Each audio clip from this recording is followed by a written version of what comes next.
जय हिंद। देखिए यहाँ पर 12th हिंदी के पेपर में क्वेश्चन नंबर 7वां पूछा जाता है। इसमें लिखा होगा स्वपठित खंड काव्य के आधार पर किसी एक यहाँ पर खंड के यहाँ पर प्रश्न का उत्तर दीजिए। अधिकतम जो शब्द सीमा होगी ये 80 होगी। ध्यान रखना 5 नंबर का होता है, 5 नंबर 1% के बराबर होते हैं। ये देखिए खंड काव्य पूछे जाते हैं अपने अपने जिले वाइज। तो इस वीडियो में यहाँ पर आप लोगों को यहाँ पर देखिए मुक्त युग, यहाँ पर जो मुक्त यज्ञ जो खंड काव्य इसके नायक का चरित्र चित्रण बताने वाले हैं, जिसका यहाँ पर देखिए कई बार पूछा जाता है कि गांधी जी का चरित्र चित्रण कीजिए। इस प्रकार से देखिए क्वेश्चन पूछा जाता है। यहाँ पर देखिए लिखा होगा तीसरा होगा, या कहीं पर भी हो सकता है, क्योंकि देखिए 7 सेट होते हैं तो यहाँ पर कई बार तीसरा या पहला दूसरा भी कोई भी मतलब आ जाएगा, लेकिन जहाँ पर भी हो आपको ये ध्यान रखना मुक्त यज्ञ लिखा होगा। ठीक है, इसमें लिखा होगा मुक्त यज्ञ यहाँ पर खंड काव्य के कथानक यहाँ पर संक्षेप में लिखिए। अथवा के एक और आएगा कि मुक्त युग खंड काव्य के नायक का चरित्र चित्रण। तो आज के वीडियो में यहाँ पर आप लोगों को मुक्त यज्ञ जो यहाँ पर खंड काव्य है इसके नायक जो यहाँ पर महात्मा गांधी का चरित्र चित्रण कैसे लिखना है बोर्ड एग्जाम की कॉपी में ये बताऊंगा, और वीडियो के आखिर में बताऊंगा ये कौन कौन से जिले में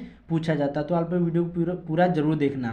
तो चलिए शुरू करते हैं। देखिए मैंने आप लोगों को पहले ही बताया जब भी यहाँ पर खंड काव्य होगा तो ये नहीं यहाँ पर होगा कि मतलब सीरियल वाइज होगा। तो कहीं पर यहाँ पर देखिए कवाला भी पूछा जाता है, खावाला भी पूछा जा सकता है, रोमन अंकों में भी आ सकता है। तो ये ध्यान रखना जहाँ पर भी हो मुक्त यज्ञ खंड काव्य सोच लेना आपका ही है। ठीक है, तो जब भी खंड काव्य लिखोगे न्यू पेज से स्टार्ट करना, और ये 100% आपके बोर्ड एग्जाम में आएगा ही आएगा, क्योंकि देखिए ये अपने अपने जिले वाइज होते हैं। तो कैसे लिखना है, ऐसे ऊपर डाल देना है प्रश्नोत्तर संख्या 7वें का, जहाँ पर भी हो, पहला हो, दूसरा हो, तीसरा हो, रोमन अंकों में हो, ऐसे जैसे यहाँ पर, या फिर काखा गा में हो, चाहे जैसे हो ऐसे मैंने लिख दिया। ठीक है, एग्जाम्पल के लिए। फिर यहाँ पर ऐसे लिखना कि मुक्त यहाँ पर खंड काव्य के आधार पर गांधी जी की यहाँ पर चारित्रिक विशेषताएं निम्नवत हैं।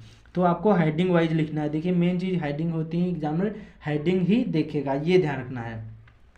तो यहाँ पर जैसे रोमन अंकों में हो, यहाँ पर जैसे रोमन अंकों में क्वेश्चन हो तो यहाँ पर आपको काखा गा डालना है, और जैसे यहाँ पर रोमन अंक काखा गा हो यहाँ पर तो यहाँ पर आपको रोमन अंकों में डालना, बस इतना ध्यान रखना। ठीक है, दोनों नहीं रिपीट करना है, एक सेम ही नहीं होने चाहिए। तो पहली हेडिंग डालना है प्रभावशाली व्यक्तित्व। इसमें कैसे लिखना, गांधी जी का यहाँ पर आंतरिक व्यक्तित्व बहुत ही अधिक यहाँ पर प्रभावशाली है। उनका यहाँ पर जो उनकी वाणी है में क्या है, अद्भुत चुंबकीय प्रभाव था।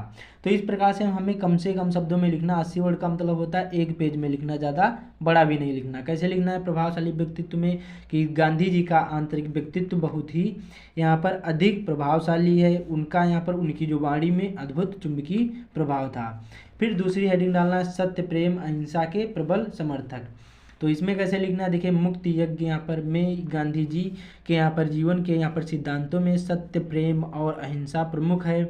यहाँ पर अपने इन 3 आध्यात्मिक स्तरों के बल पर ही गांधी जी ने क्या है, अंग्रेज सरकार की नींव हिला दी। इस प्रकार से आपको लिखना सत्य प्रेम अहिंसा और यहाँ पर प्रबल समर्थक में। ठीक है, कि मुक्त युग में यहाँ पर गांधी जी के जीवन में के यहाँ पर सिद्धांतों में सत्य प्रेम और अहिंसा प्रमुख है। उसके बाद में अपने इन 3 आध्यात्मिक स्तरों के बल पर ही गांधी जी ने अंग्रेज सरकार की नींव हिला डाली थी। इस प्रकार से आपको लिखना है। फिर यहाँ पर थर्ड यहाँ पर हेडिंग डालना आपको दृढ़ प्रतिज्ञा। इसमें कैसे लिखना, मुक्त यज्ञ के नायक गांधी जी ने यहाँ पर भी यहाँ पर क्या है, कार्य आरंभ किया उसे पूरा करके ही छोड़ा, वे अपने निश्चय पर अटल रहते हैं। इस प्रकार से आपको दृढ़ प्रतिज्ञा में लिख देना है। फिर यहाँ पर अगली हेडिंग डालना आपको जननेता। क्या डालोगे, जननेता। इसमें कैसे लिखना है, यहाँ पर मुक्त यज्ञ के नायक यहाँ पर गांधी जी संपूर्ण भारत में यहाँ पर जन जन के प्रिय नेता हैं। उनके यहाँ पर एक संकेत मात्र पर लाखों नर नारी अपना सर्वत्र न्यौछावर करने को तत्पर रहते हैं। इस प्रकार से लिखना जन नेता में। ध्यान रखना कुछ गलत हो जाए तो एक बार काटना, ज़्यादा उसको ऐसे हाईलाइट नहीं करना, ये ध्यान रखना है। ठीक है, इससे एग्जामिनर की नज़र इसी पर जाएगी, और एक बार काटोगे ज़्यादा उसको ध्यान नहीं रहेगा, अच्छी तरीके से आपको नंबर दे देगा। फिर आता है समदृष्टता। इसमें कैसे लिखना है, यहाँ पर देखिए गांधी जी को यहाँ पर समान दृष्टि से देखते हैं। गांधी जी क्या है, सबको समान दृष्टि से देखते थे, देखते हैं नहीं देखते थे।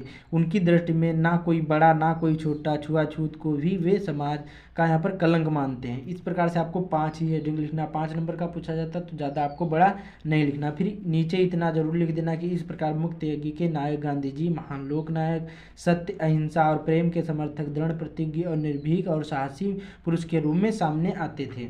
तो इस प्रकार से लिखना। मेन चीज़ मतलब ये हेडिंग याद कर लो, बस उसी को बना बना करके लिख देना, ज़्यादा आपको कुछ दिक्कत नहीं होगी, और आखिरी में बस यही सारी चीज़ें लिख देना। तो उम्मीद करता हूँ आप लोगों को समझ में आ गया होगा। आप चलते हैं यहाँ पर ये कौन कौन से ज़िले में पूछा जाता है ये आप लोगों को बता देता हूँ।